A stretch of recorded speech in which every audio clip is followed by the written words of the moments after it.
अस्सलाम वालेकुम दोस्तों, आज हम आपके लिए जो HVAC से रिलेटेड वीडियो लेके आए हैं। ये आप देख रहे हैं एक नो रिटर्न वॉल है। इसके अंदर अक्सर एक जगह से लीकेज हो जाती है। ये आप देख रहे हैं यहाँ से हमारे इस नो रिटर्न वॉल की जो लीकेज है वो हो रही है। अब इसकी रीज़न क्या होती है और इसको हम किस तरीके से रिपेयर कर सकते हैं, कंप्लीट डिटेल से आपको लास्ट तक वीडियो में डिटेल मिल जाएगी। तो चलिए दोस्तों स्टार्ट करते हैं आज की वीडियो। सबसे पहले हमें एक बोर्ड इसके जो सामने फ्रंट पे ये आप देख रहे हैं, इस साइड पे भी एक ये एलकी लगी हुई है और दूसरी साइड के ऊपर भी, इस साइड पे भी हमें ये जो बोल्ट लगे हुए हैं इसके जो फ्रंट, क्योंकि ये बिल्कुल सामने आ रहा है तो इस बोल्ट को खोलना पड़ेगा। इस बोल्ट को खोल लेते हैं। तो मैं आपको सिंपल सा बता देता हूँ कि किस तरीके से आप इसके अंदर दो एलकी होती है। जो सेंटर में होती है वो बेसिकली आपके जो फ्लैपर्स हैं उनकी राड है, फ्लैपर राड के साथ एलकी होती है।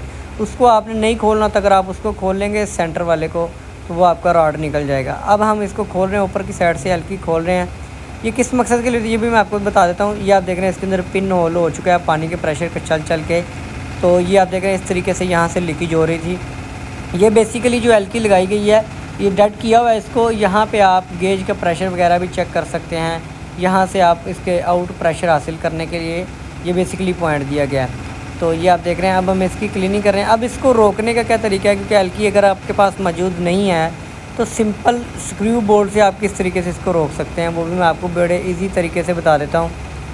तो ये आप देख रहे हैं यहाँ पे अब हम इसको अच्छे तरीके से क्लीन कर लेंगे। इसकी जो चूड़ी वगैरह थ्रेडेड है इनको अच्छे तरीके से साफ़ कर लें। उसके बाद ये आप देख रहे हैं नीचे वाली एलकी, ये बेसिकली जो रॉड होता है इसका फ्लैपर रॉड स्प्रिंग के साथ वो है, और ये ऊपर वाला यहाँ पे आप किसी भी पॉइंट को, गेज के पॉइंट को, टेम्परेचर पॉइंट ले सकते हैं। तो ये आप देख रहे हैं। अब हम इस तरह का एसएस का बोल्ट लेंगे।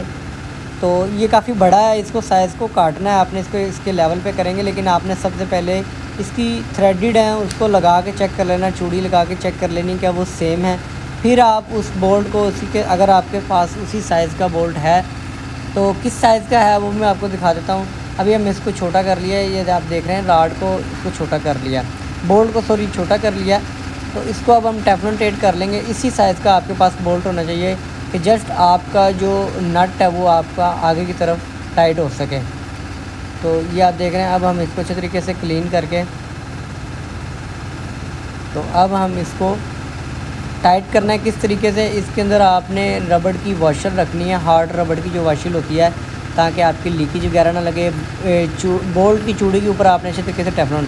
तो ये आप देख रहे हैं। अब आपने सबसे पहले इसको थोड़ा सा हल्का सा टाइट करना है बैक, यानी कि बोल्ट के हेड से। उसके बाद आपने फिर क्या करना है, आपने इसके नट को टाइट करना है और आपने बोल्ट को टाइट नहीं करना, ठीक है।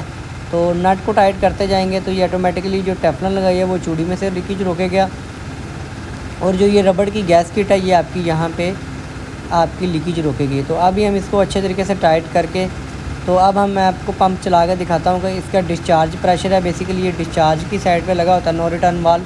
जैसे ही पंप ऑन होता है तो ये आपका वाल्व खुल जाता है। तो ये आप देख रहे हैं अब हमारा जो पंप है वो चल रहा है, ये आपके सामने पंप चल रहा है। तो ये इसकी लीकेज रुक चुकी है। तो दोस्तों वीडियो अच्छी लगी तो लाइक